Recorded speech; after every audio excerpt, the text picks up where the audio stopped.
maanta waxaan soo iibinay kii masaasada lagu karkarinayo noocaan sida u jeeda masaasada ayaa ku guraysaa kadibna microwave aad gelinaysaa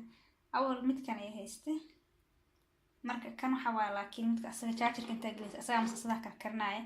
kan laakiin markaad masaasada ku gurtid ayaa microwave la gelin wali cusub la furin asagana waa isku nooc waaye dafiiris isku kambeyn ayaa soo saaray gudihiisa saas waaye maadaama hadda uu cusub yahay insha Allah waa soo dhaqayaa xarawa intaan soo dhaqo masaasadana soo dhaqo insha Allah markaan ku guro ayaan tusayaa